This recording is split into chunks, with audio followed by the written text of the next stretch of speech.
Hello, everyone. Welcome to the Hypergamous Journey. My name is Denise. At this channel, we discuss dating advice from a mature woman's perspective. I'm 63, never married, childless. And I show you and share with you my dating experiences. And I also share with you what I wear on my dates, what I do in between dating and thinking about and making these videos, like going to my dance classes, dancing, and roller skating. I just show you a fuller life and let you know that I don't think about dating 24/7. Today, I would like to talk about I'm back to filming in my bedroom. I tried my office. It's still a work in progress, I guess, because I can't get the lighting right, and I guess I need to buy lighting. I digress. This video is about husbands versus boyfriends and the benefit of having a husband. And I know many of you don't want to get married. You've been there, done that, gone down that road before. I have not. I've never been married, as I said earlier, and I do not have children. This week, I've talked to a couple of people regarding their boyfriend relationships. So when you get to be a certain age, I think it's no longer considered, the man is your boyfriend. You have to consider him, I don't even know what the title is for a relationship when you get to be in your 50s and 60s and you're calling the man your boyfriend. Well, he's not a boy. He's a man. So it's like my man friend. Society doesn't have a name for boyfriend when you are in your 50s and your 60s. So I guess it's like, this my lady, this my woman, this my man. I did this video before using those terms, and this might be my third or fourth video. I feel, this is strictly my opinion, I feel that when a couple gets together and they move in or start to live together, so the woman could move into the man's home, or the man could live into the woman's home, or they could just buy a home together or get an apartment together where both of their names are on the lease. I feel in these situations that subconsciously both people are thinking, if this doesn't work, I can just up and leave. It's easier to terminate the relationship when you're living together. And it's much more difficult when you are married. First of all, you have to emotionally detach from each other, and both of you realize that this cannot go on any further. We cannot continue to live together in the same house and be happy. And then somebody has to file the paperwork. And before the paperwork is filed, there's hopefully lots of conversation about, can we move this forward? Can we go forward with this? Can we work this out? Up until somebody files and then both agree that the marriage should be dissolved. But when it comes to mated relationships where people are living together, I just feel like there's less commitment to making it work. We all know that women are really go over backwards, bend over backwards, do back flips and front flips and side flips and cartwheels to hold the relationship together. And I really feel like a lot of men just lack relationship skills in general. And it's up to us as women to bring more of the spiritual side to the relationship. And I'm not saying we have to beat them over the head with the Bible, the Quran, or any other book, spiritual or sacred text, but it's usually on us to take the high road.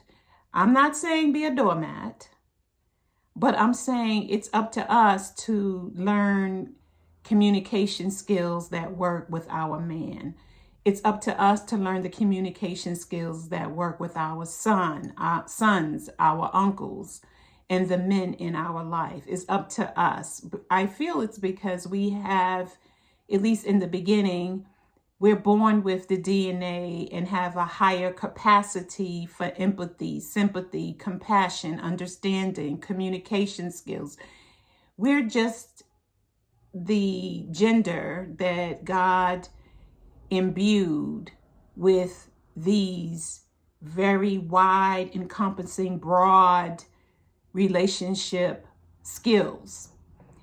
And if we're lacking in them, generally it's the woman who says, okay, I need more help in this area. I need more help in that area. If we are really in tune with our feminine energy, our feminine side. That's what I think.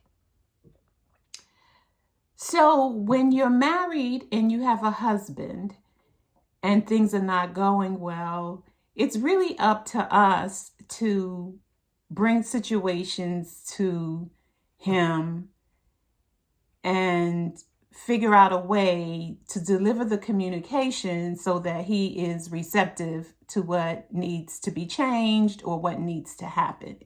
Generally speaking, this is generality. I'm not talking about specifics. Just generally, it's on us to do that. And if we're a woman who is so out there in the world working, it can be hard for us to tap inside to communicate in such a way that your husband understands. And this also applies to the boyfriend or the mated relationship or the man in the mated relationship. Mated is when you act like you're married, but you have none of the legal paperwork. So you're doing all the things that a wife would do, except you don't have the title. He's doing the things that a husband would do, except he doesn't have the title.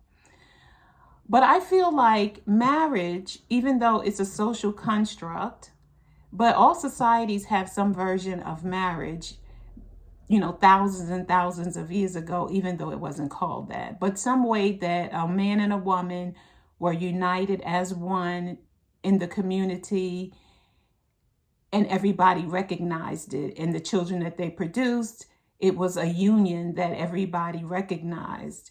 And it wasn't called marriage, but it was called something else, thousands and thousands of years ago.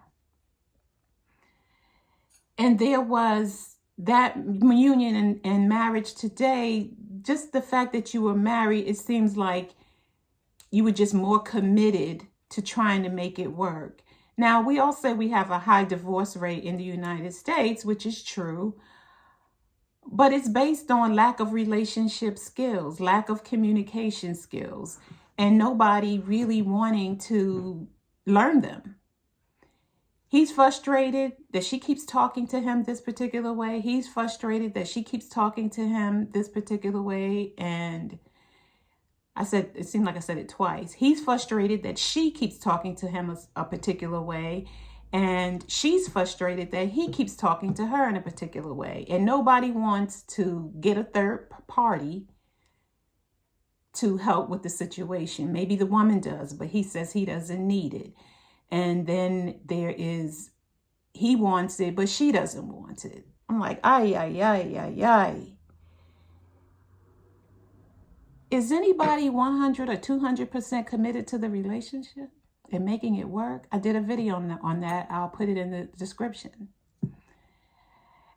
So I feel that if you are in a marital situation, and I've never been married, that just the institution of marriage and all of the hoops that you have to jump through to dissolve the marriage is enough to keep you working at it, or at least give it your best shot from both people. especially if he's a man who is committed to his children and really trying to maintain his family structure and not disrupt it through divorce. Some men, they just out the door no matter what, the slightest thing, they out the door. I'm not talking about those men. But when you have a mated relationship or a boyfriend-girlfriend relationship, regardless of the age, it's like one person or both people have one foot in the relationship door and one foot out. It's easy. If you've been saving your money or you have enough income, you can just say, you know what, I'm done. And within a week or two, you can have your own apartment. You can have your own apartment. You can do the same thing if you're married. But if the structure and you really want to maintain your relationship and your marriage, you're not going to be so willing to do that. And I feel like with mated relationships, there's some of that going on, but one and both people are just saying, you know what, I don't have to put up with this. I don't have to put up with this. It seems like he's almost out the door anyway. I'm just going to lay back and see what happens. So that's what I think about husbands versus boyfriends, that in the boyfriend relationship, girlfriend relationship, that it's just easier to just call it quits than to really work on it. And the commitment is not there. That's what I think. That's what I think. Let me know in the in the comments, what you think about boyfriend-girlfriend relationships, especially when you're living together, and husband and wife relationships. I just feel like, to me, that's more secure, relatively speaking, secure than a mated relationship where there are people who are living together and they have one foot in and one foot out. And people will say, well, they've been together for 20 years. Do you think they have one foot in and one foot out? Yes. Yes, I really do. Because the whole point of living together without marriage is so that if anybody gets tired or wants to move on, it'll be easier. I'm not saying it's emotionally easier, but it certainly is financially easier to move on. And when a man is ready to move on, usually there's another woman involved and she's waiting with open arms to fill your shoes. That's all I have to say about that, husbands versus boyfriends. I feel like, as a mature woman, to each his own, I want marriage. That's going to make me feel not only financially secure, but also, well, that depends, financial security. If you are marrying hypergamously, there's an element of financial security there, but also emotional security, physical security. That's what I look at. Emotional security, physical security. For myself, I feel like the reason why I want marriage is because I know that I'm not going to be emotionally 100% in it if I'm somebody's girlfriend. I'm not.